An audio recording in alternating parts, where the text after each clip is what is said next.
kapanapanabik na nga for the next season ang mga kaganapan dahil lahat ng mga team sa PBA ay talagang nagpapalakas. Well, isama na nga natin dyan ang ating favorite team na Barangay Ginebra. Eto nga, may mga naglalabasang balita na si Bobby Ray Parks Jr. nga daw posibleng magbalik na sa Pilipinas upang makapaglaro nga sa Barangay Ginebra.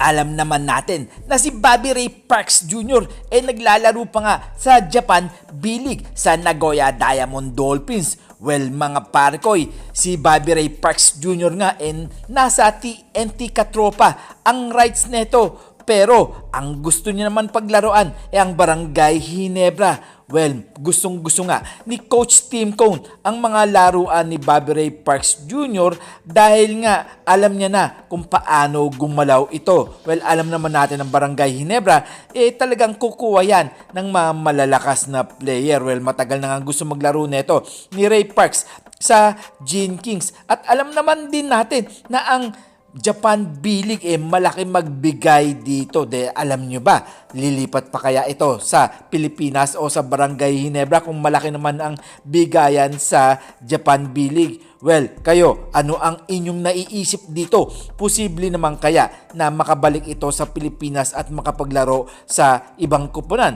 na katulad nga ng Barangay Ginebra? Well, marami nga naglalabas pang ang balita na hindi lang naman si Bobby Ray Parks Jr. ang gusto maglaro sa Barangay Ginebra dahil alam naman natin na lumalabas ang pangalan dyan ay sila Mikey Williams. Well, Mikey Williams, tama nga kayo sa pagkadinig nyo dahil si Williams nga wala pa nga sa Pilipinas at nandoon pa rin sa Amerika dahil doon siya nagte-training. Well, posible kaya na makuha ng Barangay Ginebra to sa susunod na season? Dalawa ang option sa Barangay Ginebra, kundi si Bobby Ray Parks Jr. o kaya si Mikey Williams. Well, ang dalawang player na to ay talagang matinik at wala na talagang tatalo sa Barangay Ginebra dahil ang player na ito talagang maaasahan sa loob at labas.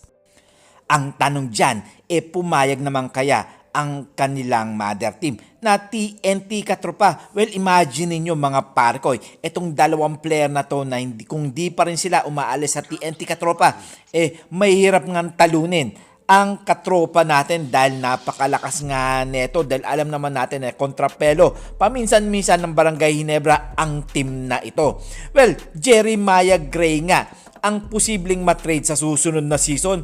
Well, papayag naman kaya ang TNT dito dahil alam naman natin na si Jeremiah Gray nga pilayin na nga at talagang nasa injured list palagi ito. Kaya medyo malabo-labo na makuha ng TNT Katropa. Marami naman pwedeng kunin ang Katropa sa Barangay Ginebra. Well, syempre, ang kinakailangan nila dyan ay ang point guard na isa sa mga kinakailangan ng katropa natin yan dahil kulang na kulang nga sila. Syempre, pwede dyan makuha sila Nards Pinto. At syempre, marami pa dyan. Hindi ko nga lang masabi kung talagang posibleng makuha ng TNT ang mga player na ito.